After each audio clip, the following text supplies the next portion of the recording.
Hello guys, welcome back to Preet vlog. आज चल रहा है अपना डुकासुर। अरे तेरी पीछे से ऐसे ऐसे नाच रही है। तो हो क्या रहा है इसका भाई, पीछे का टायर ख़त्म हो गया है ना, तो थ्रॉटल दे रहा हूँ तो ऐसे ऐसे बबलिंग कर रही है। पीछे वाला टायर ऑलमोस्ट जा चुका है और मुझे लग रहा है इसके अंदर हवा भी कम है, पंचर भी हो गया। पंचर बहुत ज़्यादा हो रहे हैं पीछे वाले टायर में अब, क्योंकि घिस चुका है इस वजह से। तो भाई आज हम जा रहे हैं KTM के शोरूम पे जा रहा हूँ भाई। डुकासुर का जो रेडिएटर वाला फॉल्ट है वो दिखा के आता हूँ। कल बात तो हुई थी मेरी, कह रहे थे कि भैया कल सुबह ले आना। सुबह तो मेरी दोपहर में ही होती है, तो टाइम हो रहा है 14:57। 14 बोले तो 2:57, ऑलमोस्ट 3 ही बज गए हैं। पहुँचते पहुँचते 3:30 पौने 4 हो जाएंगे। नहीं, पौने 4 नहीं होंगे, मैक्सिमम आधा घंटा और लगेगा, आगे को पहुँच जाऊँगा। तो चल के इसका रेडिएटर वगैरह चेंज कराते हैं। एंड फिर यार डुकासुर के ऊपर लगभग 10-15 हज़ार रुपये का एक काम और करवाना है। अब काफ़ी लोग सोच रहे होंगे कि भैया 15,000 रुपये का ऐसा क्या काम आन पड़ा है जिसमें रेडिएटर की कॉस्ट मैंने इंक्लूड नहीं करी है। टायर्स ख़त्म हो गए इसके यार, मैं दोनों ही टायर डलवाऊंगा, एक पेयर डलवाऊंगा, कम से कम 10-12 हज़ार रुपये का अच्छा टायर डलवाऊंगा। उसके ऊपर डेफिनेटली वीडियो लेके आऊँगा आप लोगों के लिए, क्योंकि आपको भी तो, मेरे भाइयों को भी तो पता होना चाहिए ना कि कभी कल के दिन को आपकी बाइक का टायर वायर उड़ जाए तो आप कौन सा अच्छा टायर डलवा सकते हो। मैं जा रहा हूँ भाई मायापुरी KTM।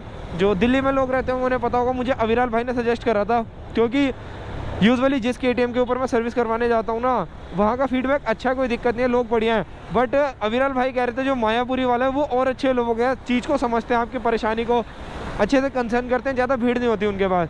तो मैंने कहा इससे अच्छा और क्या ही होगा। और कल मेरी बात भी हुई थी वहीं पे शोरूम के अंदर, तो कल तो शाम को टाइम ज़्यादा और था, इसलिए कल नहीं गया, इसलिए आज जा रहा हूँ। और कल मौसम भी ख़राब था।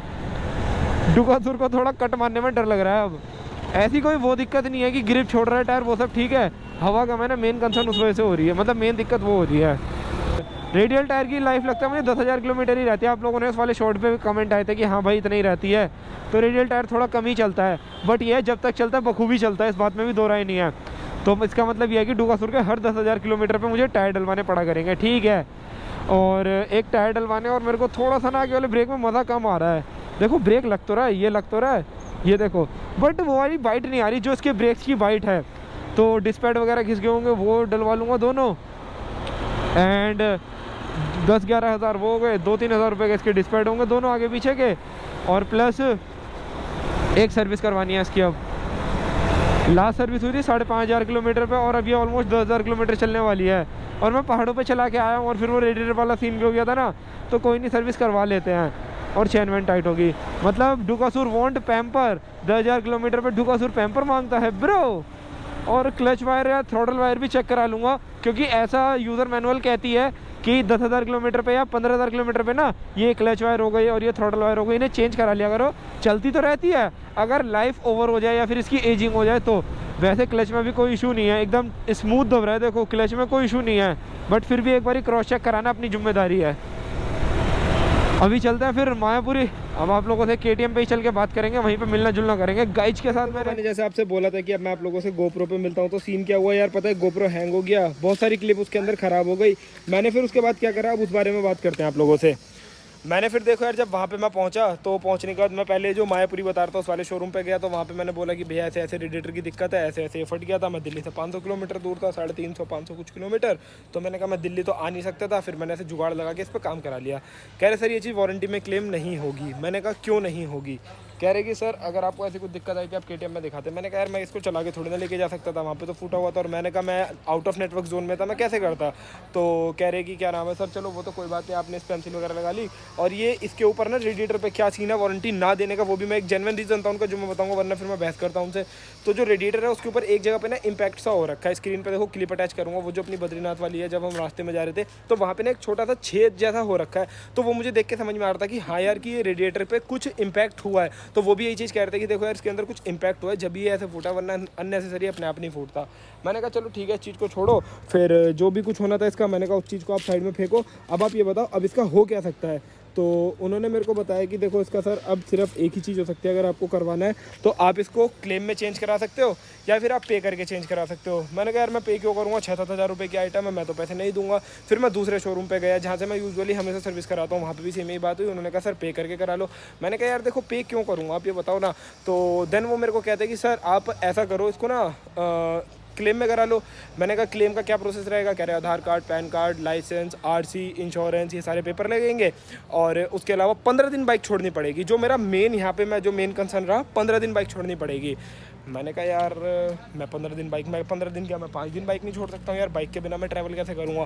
15 दिन वहाँ खड़ी करके उससे ज़्यादा का तो जितने का मेरा वहाँ पे वो पार्ट नहीं लेगा, उससे ज़्यादा का तो मैं नुकसान कर लूँगा।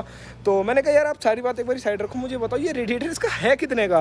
क्योंकि यार देखो KTM को, जैसे कि आप लोग हो या फिर मैं हूँ, कोई भी है, हम लोगों को आज तक सिर्फ एक यही बात पता है कि भैया KTM की बाइक ले रखी है तो महंगी होगी, पार्ट्स एक्सपेंसिव होंगे। जो एक बात सही भी है कि हाँ भाई पार्ट्स एक्सपेंसिव होते भी हैं, बट जब मैंने इसका रेडिएटर का प्राइस सुना तो मेरा तो भैया आंखें खुली की खुली रह गई। मैंने कहा है कितने का ये, तो ही सेड कि भाई इसका प्राइस है 2844, मतलब 2844 रुपये का इसका रेडिएटर आ रहा है। मैंने कहा यार तो 3000 रुपये की आइटम है, इसके लिए कौन क्लेम ले रहा है, क्या कर रहा है। मैंने भाई पकड़ो कैश में करो, इसे चेंज करो, मुझे चाहिए ही नहीं सरदर्दी यार अपने को। फिर KTM के साथ एक दिक्कत और रहती है, पार्ट्स ही नहीं मिलते इनके पास। मैंने 2 शोरूम पे तो कल जहाँ गया था वहाँ विजिट करके बात करी और कम से कम 3-4 शोरूम पे मैंने कॉल पे बात करी। मैंने कहा भैया मुझे पार्ट चाहिए इसका, ये रेडिएटर कहीं से अरेंज करवा दो। तो सबके पास कह रहे सर आउट ऑफ स्टॉक है, आप ऑर्डर लगा दो। मैं एक शोरूम पे लगा के भी आ गया हूँ। फिर मैंने हमारे जो अंशुल मेहता है BMW वाले, मैंने उन्हें कहा, वो कह रहे थे कि रुक मैं कहीं से पता लगाता हूँ। मैंने कहा यार लगाओ, तो उनको भी नहीं मिल पाया। तो रेडिएटर इसका लगभग है 2844 रुपये का। अब देखो खुद एक सोचने वाली बात है, अब यहाँ पे समझदारी वाली बात क्या होगी। अगर मैं 15 दिन के लिए बाइक छोड़ता हूँ, मान लो 15 दिन के लिए मैं KTM में बाइक छोड़ देता हूँ और वो पार्ट है 2844 रुपये का, लेबर चार्ज इंक्लूड करके मैक्सिमम वो चीज़ मेरे को 3200 या फिर 3100 इतने तक की पड़ जाएगी। 3200 रुपये की आइटम के लिए पहले तो 15 दिन बाइक छोड़नी पड़ेगी और प्लस जब 3200 रुपये का मैं इसके अंदर पार्ट लगवाऊंगा उस पर कम से कम 600-700 रुपये मेरे को फाइल चार्ज पे करना पड़ेगा, या फिर 800 या 1000 रुपये। और मुझे बेनिफिट कितने का होगा, 2000 रुपये का। 2000 रुपये का फ़ायदा करने के चक्कर में 15 दिन बाइक छोड़ के उससे ज़्यादा का तो मेरे को नुकसान हो जाएगा। तो मैंने कहा भैया मैं बाइक वाइक नहीं छोड़ रहा हूँ, सीधी सी बात है कि यार बाइक छोड़ो, आप ऐसे ही रहने दो, मेरा ये कैश में लगा दो, मुझे नहीं करवाना उसका। तो अब पार्ट मैंने ऑर्डर पे लगा दिया, अब रेडिएटर इसका अभी मिल नहीं रहा है। अब भाई किसी की कुछ हो जान पहचान वगैरह तो मेरे को थोड़ा बहुत हेल्प कर सकते हो, जहाँ से मेरे को रेडिएटर मिल जाए। वैसे तो मैंने एक जगह शोरूम में बोल के आ गया हूँ भैया मंगा देना, वो मंगा देंगे तो ठीक है, अगर वहाँ नहीं मिलता है तो फिर और कहीं देखेंगे, थोड़ा बहुत हाथ पैर मारेंगे, ट्राई करेंगे। तो बस अब इसका रेडिएटर का ये सीन बन रहा है। तो ये बात हुई मेरी KTM में जाके, और इस चीज़ को सुन के मैं भी शौक हूँ यार कि मतलब KTM का पार्ट इतना सस्ता हुआ हो यार। एक बार इसके पार्ट्स की ना एक बार प्राइस लिस्ट जो है ना वो बैठ के चेक करूँगा कि कौन सा पार्ट कितने का है। कि मतलब मैं भी आज तक ऐसे कहता रहता था, सब बोलते हैं सुनी सुनाई बातों में कि KTM महंगी है, जैसे बाइक खरीदो थोड़ी एक्सपेंसिव साइड आती है, तो दिमाग में रहता है कि हाँ यार पार्ट्स भी थोड़े से एक्सपेंसिव साइड ही होंगे, जो ऑब्वियस सी बात है। बट एक बार देखूंगा मैं, क्योंकि रेडिएटर मैं सोच के जा रहा था कम से कम 6 या 7 हज़ार रुपये की आइटम होगी, बट जब वहाँ जाके मैंने देखी तो वो चीज़ निकली 2844 रुपये की। तो उस पर लेबर चार्ज लगा के 3200 रुपये की। तो 3200 रुपये की चीज़ तो भाई हैंड टू हैंड पे करके चेंज करा लो, उसके ऊपर क्लेम विलेम लेना कोई समझदारी नहीं है। इतनी सारी डॉक्यूमेंटेशन करो, बहुत सारी सरदर्दी करो और 15 दिन के लिए बाइक छोड़ो। मैं तो बिल्कुल 15 के, मैं तो एक दिन के लिए नहीं छोड़ सकता भाई, और पर्सनली मैं छोड़ना पसंद भी नहीं करता हूँ, मेरे को अच्छा नहीं लगता जो एक चीज़ है। तो ये एक बात रही इसकी भैया हमारे रेडिएटर की। अब ये स्टोरी बन रही है भाई अपने KTM डुकासुर के रेडिएटर की। अब ये चेंज करा लेंगे, सस्ता ही है, ज़्यादा महंगा नहीं, 3000 रुपये का। इसको मस्त बढ़िया था चेंज वेंज करा के चकाचक कराएंगे, सर्विस कराएंगे। और इसके अलावा मैंने इसके डिस्पैड वगैरह जो वो भी घिसे पड़े हैं, सर्विस करानी है। एंड और क्या काम कराना है, टायर्स का कराना है। देख लो टायर पीछे का, देख लो कहते चपटा हो रखा है देखो। और पता है ये टायर घिसने की वजह से बाइक ना अब जैसे खड़ी हुई है तो पीछे से ऐसा लग रहा है कि पीछे का टायर कितना ज़्यादा छोटा सा हो गया, कॉम्पैक्ट सा। ठीक है, वो सब भी काम कराएंगे, एक एक करके सारे व्लॉग्स आते रहेंगे। और इस वीडियो में फिर इतना ही रखते हैं। जो मैंने आप लोगों को इन्फॉर्मेशन देनी थी वो मैंने आप लोगों को दे दी, जो बात आपको बतानी थी बता दी। तो फिर मिलते हैं नेक्स्ट वीडियो में। Till then bye bye, take care, signing off, प्रीत।